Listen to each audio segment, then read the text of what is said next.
Hello, happy Monday. I don't know about you guys, but these last weeks have been like, whew. For those that dip your toes into astrology like I do sometimes, I'm very grateful that Mars is going direct because, man, it's just been a slog. And actually, I can feel this renewed energy today as it's gone direct. But it's been hard at times, folks, is all I can say. And I've definitely met my point of just recognizing how much stamina and resilience this transition that we're going through, which is taking forever, but how much it takes, how much is requiring of us. And the word that keeps on coming in that I feel and that I'm recognizing around me as well, I'm noticing it, is faith. Faith, whatever that means for you, like faith, because the egoic self in this moment has very little control. I'm finding that I'm removing myself more and more kind of from the 3D matrix. I have no interest to follow it. I feel the energy, the collective energy, and that's enough for me as it is. And I've been brought into so much kind of the feeling of solitude and quietude. And even though at times it's been really lonely and painful, what it's given me is zero distraction, which means you're there with yourself. I mean, obviously I'm a single mother, so I have a child as well, but there's very much just this tiny, tiny world, and it's really brought me into myself. And what it's given me is the quietude, the solitude, to when you can't reach out for something, for comfort or for even support, or I mean, not that I don't have that in my life, but I mean on a physical level, then all you can do is turn towards yourself. And actually there's an absolute gift in that, because when you turn towards yourself, and especially if you do it in silence and being, you start to hear things, you start to feel things, you start to connect to parts of yourself that you were too busy and too loud and too noisy and too all of this to even notice it.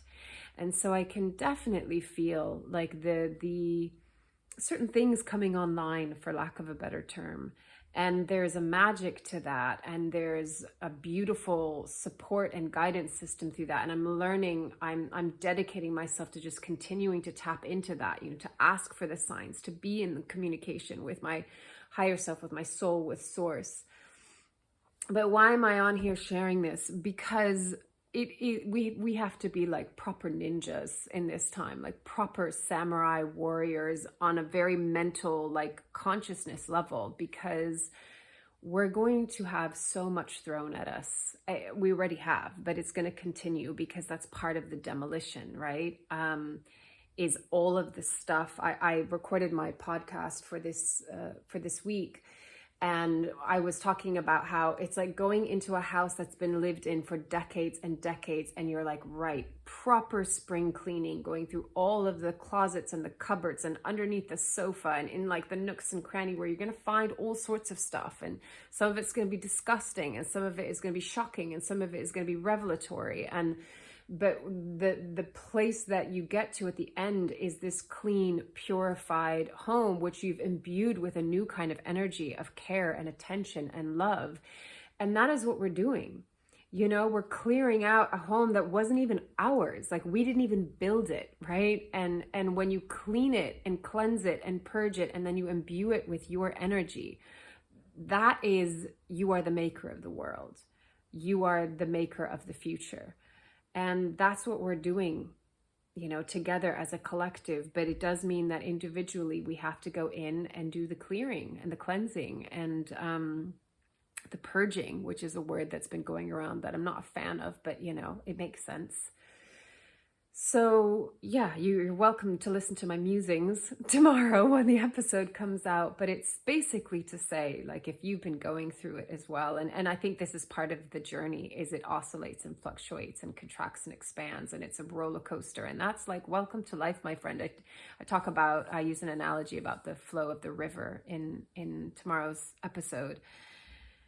But this is life. you know? And even though sometimes it can feel really lonely and like we're the only ones going through it, because the emotional state inside of us can feel so intense. And part of this awakening and remembering to who we are is like, yeah, you're going to feel again, because we've been in a society that has been suppressing feeling and emotion. And it's like anything to numb or to create such a sensationalism, like dopamine hit, serotonin hit, you know, all of these things that are not organic. And so we're constantly reaching for the sugar, whatever your sugar might be. It numbs us at the end of the day. And so we're thawing and we're coming back to our beautiful human abilities and capacities.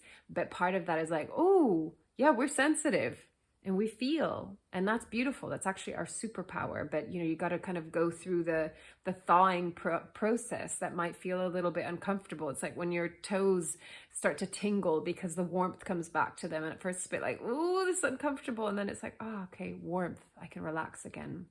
So we're coming home. All of this is a homecoming. All of this is a remembering.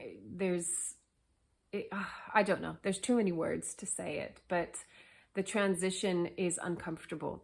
We'll look back on these times and think this is the greatest moment in history where we became the true alchemists that we are.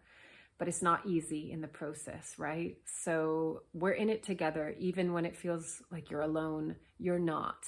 You know, I just read a few comments on an astrology Instagram account, and just reading the comments, I was like, oh, okay, I'm not the only one that's been going through this the last couple months. And it's like, there's relief in it, right? There's relief in knowing that we're not alone.